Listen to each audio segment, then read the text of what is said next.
దేవుని కుమారులారా, ఈరోజు వాక్యము సామెతలు 3వ అధ్యాయం. నా కుమారుడా, నా ఉపదేశమును మరువకుము, నా ఆజ్ఞలను హృదయపూర్వకముగా గైకొనుము. అవి దీర్ఘాయువును సుఖజీవముతో గడుచు సంవత్సరములను శాంతిని నీకు కలుగజేయును. దయను సత్యమును ఎన్నడునూ నిన్ను విడిచిపోనీయకుము. వాటిని కంఠభూషణముగా ధరించుకొనుము. నీ హృదయమును పలక మీద వాటిని వ్రాసికొనుము. అప్పుడు దేవుని దృష్టియందును మానవుల దృష్టియందును నీవు దయనొంది మంచివాడవని అనిపించుకొందువు. నీ స్వబుద్ధిని ఆధారము చేసుకొనక నీ పూర్ణ హృదయముతో యెహోవాయందు నమ్మకముంచుము. నీ ప్రవర్తనంతటియందు ఆయన అధికారమునకు ఒప్పుకొనుము.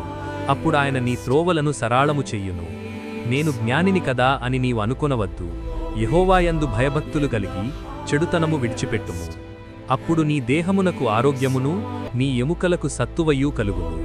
నీ రాబడి అంతటిలో ప్రథమ ఫలమును నీ ఆస్తిలో భాగమును ఇచ్చి యెహోవాను ఘనపరచుము.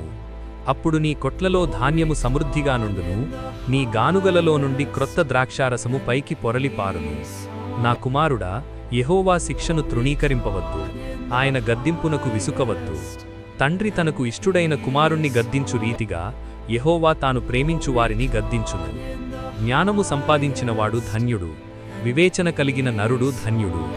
వెండి సంపాదించుట కంటే జ్ఞానము సంపాదించుట మేలు. అపరంజి సంపాదించుట కంటే జ్ఞాన లాభము నొందుట మేలు.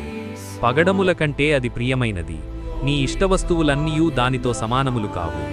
దాని కుడిచేతిలో దీర్ఘాయువును దాని ఎడమచేతిలో ధనఘనతలునూ ఉన్నవి. దాని మార్గములు రమ్యమార్గములు, దాని త్రోవలన్నీయూ క్షేమకరములు. దాని నవలంబించువారికి అది జీవవృక్షము. దాని పట్టుకొను వారందరూ ధన్యులు. జ్ఞానము వలన యెహోవా భూమిని స్థాపించెను. వివేచన వలన ఆయన ఆకాశ విశాలమును స్థిరపరచెను. ఆయన తెలివి వలన అగాధ జలములు ప్రవహించుచున్నవి. మేఘముల నుండి మంచు బిందువులు కురియుచున్నవి. నా కుమారుడా, లెస్సైన జ్ఞానమును వివేచనను భద్రము చేసుకొనుము. వాటిని నీ కన్నుల ఎదుట నుండి తొలగిపోనీయకుము. అవి నీకు జీవముగాను నీ మెడకు అలంకారముగాను ఉండును. అప్పుడు నీ మార్గమున నీవు సురక్షితముగా నడిచెదవు. నీ పాదము ఎప్పుడునూ తొట్రిల్లదు. పండుకొనున్నప్పుడు నీవు భయపడవు. నీవు పరుండి సుఖముగా నిద్రించెదవు.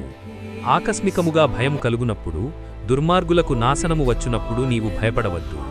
యెహోవా నీకు ఆధారమగును. నీ కాలు చిక్కుబడకుండునట్లు ఆయన నిన్ను కాపాడును. మేలు చేయుట నీ చేతనైనప్పుడు దాని పొందదగిన వారికి చేయకుండా వెనుకతీయకుము. ద్రవ్యము నీ యొద్ద ఉండగా రేపు ఇచ్చెదను పోయి రమ్మని నీ పొరుగువానితో అనవద్దు. నీ పొరుగువాడు నీ యొద్ద నిర్భయముగా నివసించునప్పుడు వానికి అపకారం కల్పింపవద్దు. నీకు హాని చేయని వానితో నిర్నిమిత్తముగా జగడమాడవద్దు. బలాత్కారము చేయువాని చూచి మత్సరపడకుము. వాడు చేయు క్రియలను ఏమాత్రమునూ చేయగోరవద్దు. కుటిలవర్తనుడు యెహోవాకు అసహ్యుడు.